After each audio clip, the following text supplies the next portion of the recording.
forget to subscribe my channel Hang Duk Mana. Sas.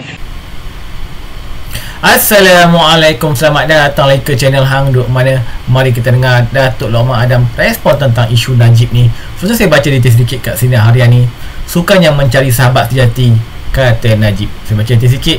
Bekas Perdana Menteri Najib menyatakan kesukaran dalam mencari sahabat sejati, terutama mereka yang sanggup hadir di sisi ketika mendapati waktu kesusahan. Pertama kita dengar respon detail Datuk Lokman Adam. Dia akan letak komen macam biasa. Otak-otak dia orang ni, bila dia cakap orang yang ada jawatan dalam kerajaan, maknanya menteri-menteri dalam kerajaan, dia orang ada terfikir dah. Setidak-tidaknya atas usaha Datuk Zahid, Azalina dan kawan-kawan dalam menteri ni, kurang-kurang hari ni kita dapat lihat satu. Datuk Najib sepatutnya bila dia kena 12 tahun penjara dan 250 juta denda, 260 ke 250? 260 kan? Dia kena lalui 1/3 hukuman baru dia boleh mendapat pendengaran petisyen pengampunan diraja ni.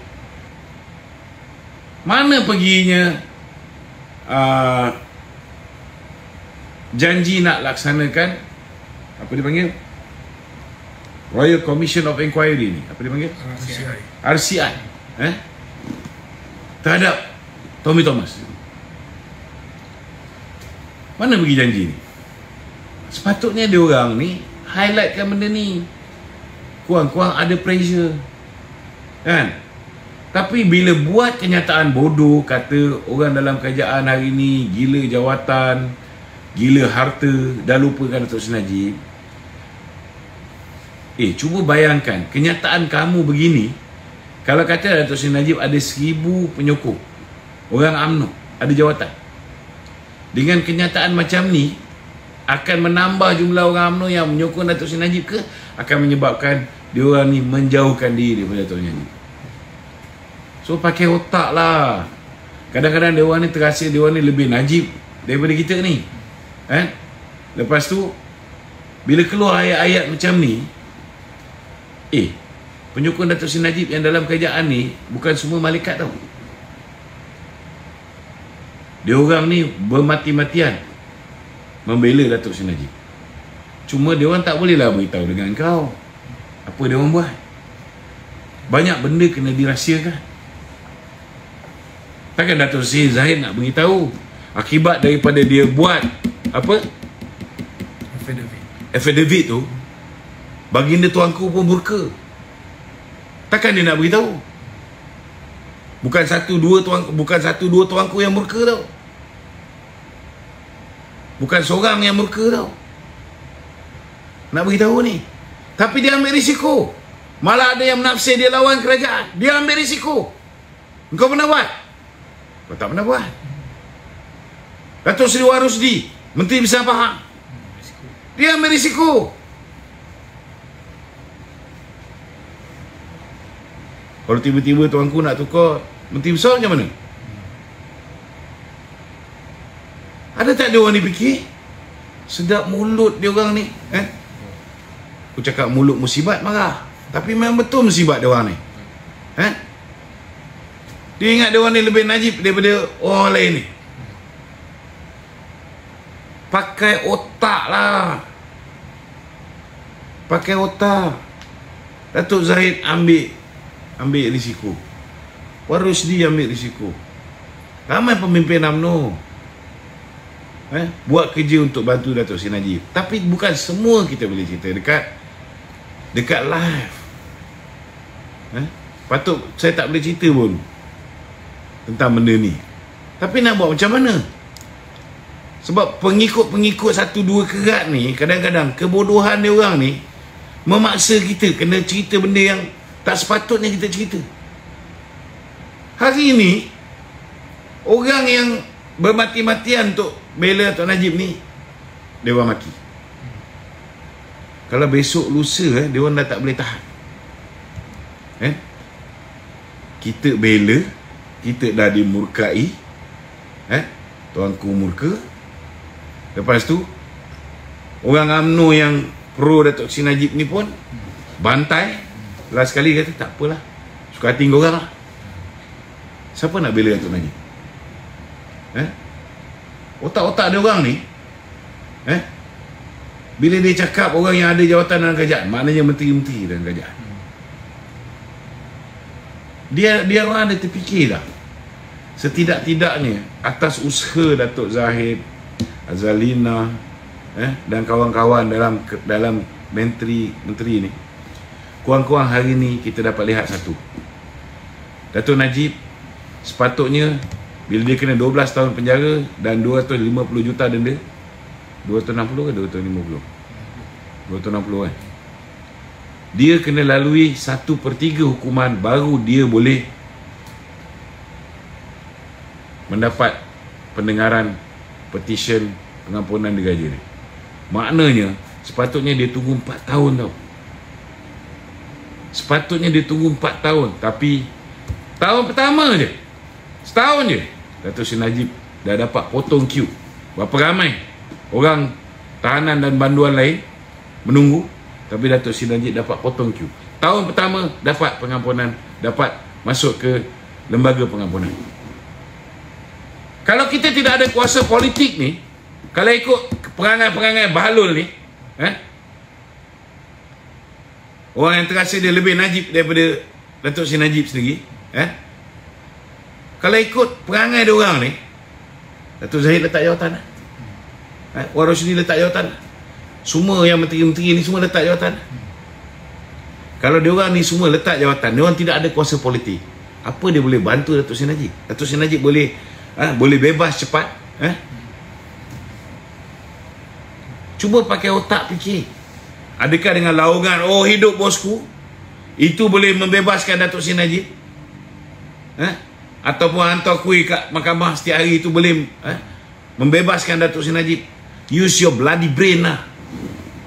Use your bloody brain. Yang pasti apa yang kamu buat, bekerjasama dengan Perikatan Nasional, bekerjasama dengan Khairuddin Abu Hassan, bekerjasama dengan Hamzah Zainuddin, bekerjasama dengan Wan Saiful Wan Jai, dengan Hisham Jalil. Inilah benda-benda yang menampakkan bahawa ada jalinan dengan Perikatan Nasional, dan inilah yang boleh membantu untuk dudukkan Datuk Seri Najib lagi lama dalam penjara. Korang lah yang sabotaj Datuk Seri Najib sebab tak pakai otak. Masih percaya lembu-lembu Perikatan Nasional ni boleh bebaskan Datuk Seri Najib. This is very stupid. Minta maaf cakap lah. Mana otak letak? Otak ni biar duduk di atas kepala, jangan duduk di lutut. Sepatutnya hari ni kita ramaikan orang yang nak menyokong Datuk Seri Najib. Takkan semua orang yang nak menyokong Datuk Seri Najib kena letak jawatan dalam kerajaan, kena letak jawatan dalam MT UMNO supaya dia boleh jadi penyokong Datuk Seri Najib. Anak-anak Datuk Seri Najib pun pegang jawatan dalam UMNO, pegang jawatan dalam kerajaan. Bila korang cakap tu, kau rasa anak-anak dia pun tak ada terasa. Cubalah pakai otak sikit. Cuba pakai otak, berfikir dengan waras. Jangan ingat korang je. Datuk Zahid peranan dia mungkin pujuk baginda tuanku yang Tuan Agong, mungkin pujuk kabinet, permudahkan. Sikit hari lagi kerajaan nak luluskan akta tahanan di rumah. Dulu mungkin tidak melibatkan Datuk Seri Najib, tetapi selepas ini Datuk Seri Najib, selepas 23 Ogos 2024, tempoh tahanan dia kalau nak ikutkan kurang daripada 4 tahun. Kelayakan pertama tu dah ada, kan? Cuma dari segi kes-kes mahkamah dia yang lain belum selesai. Satu kes dah selesai. Dulu kalau Tan Sri Idrus Harun tak batalkan representasi, 4 representasi yang sepatutnya dah DNAA, tapi silap pasal umum Datuk Seri Zahid dapat DNAA, saya dipahamkan Tan Sri Idrus Harun batalkan representasi yang dah pun diterima. So kena mohon balik representasi. Dan alhamdulillah untuk kes pindaan audit, laporan audit ampunan penuh daripada Kebawah Yang Maha Mulia Seri Paduka Baginda Yang di-Pertuan Agong yang baru, yang ke-17. Jadi jangan kita ialah, saya cakap terus terang lah, saya cakap terus terang, saya bimbang, saya bimbang, dan saya boleh nampak malapetaka yang bakal dihadapi oleh negara kita, disebabkan kebodohan puak-puak ni. Malaysia ni mungkin akan berhadapan dengan malapetaka. Kenapa saya kata begitu? Sebabnya, ambil contoh lah. Pertama ni, puak dalam UMNO yang terasa dia ni lebih najib daripada kita. Tak habis-habis serang DAP, satu hal. Tak habis-habis nak tengok kerajaan ni runtuh, satu hal. Tapi yang paling saya takut, perangai diorang, apa yang diorang buat pada PRN yang ke-16, PRN di 6 buah negeri ni, akan diulangi pada PRN yang ke-16, PRU yang ke-16. Bagaimana ada 1-2 pihak yang mengatakan undi PN, tak sanggup undi PN, undi bebas. Benda yang sama akan diulang PRU yang ke-16. So kalau benda ni berlaku, apa akan jadi? Dato' Seri Najib akan merengkuk dalam penjara sampai bila?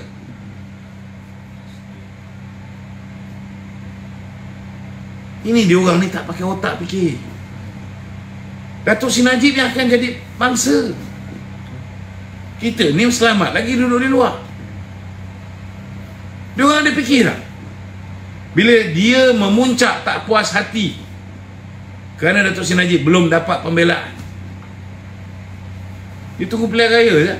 Macam mana dia hukum kita 6 buah negeri yang lepas, dia akan hukum kita untuk pilihan raya umum yang ke-16. Ni pun aku nak tegur juga, geng-geng DAP ni pun boleh tahan juga. Anthony Loke, dia tak sepatutnya pun komen pasal Dato' Seri Najib. No matter how much you hate Dato' Seri Najib, you are now in Kerajaan Perpaduan. Keep your bloody mouth shut. You do not have to comment about Dato' Seri Najib. It's not necessary. Bila dia komen benda yang tak sepatutnya dia komen, it's going to make us difficult. Kita cuba nak pastikan kerajaan ni kekal. Unless you dah bosan, penat jadi kerajaan, penat jadi menteri, penat ada bodyguard, penat ada perks sebagai seorang menteri, you rasa nak jadi pembangkang atau kluster mahkamah, then it's up to you. But you are together with UMNO, and Dato' Seri Najib is part of UMNO. Please lah, please do not comment anything about Dato' Seri Najib, no matter how much you hate him. Ini pemimpin kami tu. Apa kamu cakap tu memberi kesan yang mendalam pada jiwa kita. Stop it. Raya pun sama. Lepas tu perempuan seorang lagi tu, apa nama dia, what for? Kita faham Akmal, you sakit hati dengan Akmal, you bantai Akmal seorang. Kenapa nak bantai Dato' Najib? Nak cerita pasal Dato' Seri Najib bersalah dan sebagainya. Petugas, pasukan petugas khas mendapati Tommy Thomas dalam buku dia Justice in Wilderness telah langgar 17 kesalahan. Boleh didakwa di bawah Akta Pesuruhanjaya Pencegahan Rasuah, boleh didakwa di bawah Akta Hasutan, macam-macam. Kenapa dia orang tak cakap pasal Tommy Thomas? Kenapa dia? Kenapa dia? Sehingga hari ini kerajaan kabinet dah putuskan untuk buat RCI terhadap buku Tommy Thomas ni. Kenapa senyap?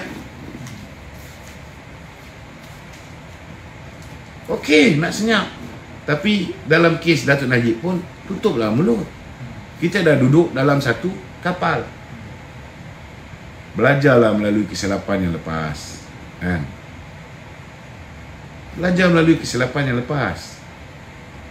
Jangan ungkit balik. Belajar melalui kesilapan yang lepas. Benda yang kita tak perlu komen, jangan komen. You marah dengan Akmal, you balonlah Akmal. You balon Datuk Seri Najib yang tak ada kena-mengena pun dengan Akmal. Buat apa? Bukan Akmal ni ambil instruction daripada Datuk Seri Najib. You marah dengan Hisham Jalil. Hisham Jalil nak jumpa Datuk Seri Najib 3 kali. Datuk Najib tak nak jumpa. Tak ada kaitan dengan Datuk Najib. You tak puas hati dengan puak-puak ni, you bantai lah dia orang. Kenapa nak bantai orang yang duduk dalam penjara? Kalau kita dah start, bila you bantai Datuk Najib, kita akan start pertahan Datuk Najib. Last kali suasana tak kondusif. Last kali kita bergaduh sesama kita. Last kali kerajaan ni runtuh.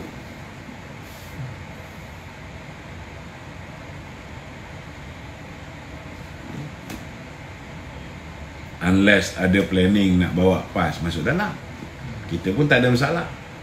Kan? Kalau nak bawa PAS masuk dalam, bawa, no problem. Kan? Setidak-tidaknya PAS boleh menyucikan DAP. Kan? Tapi kena ingat,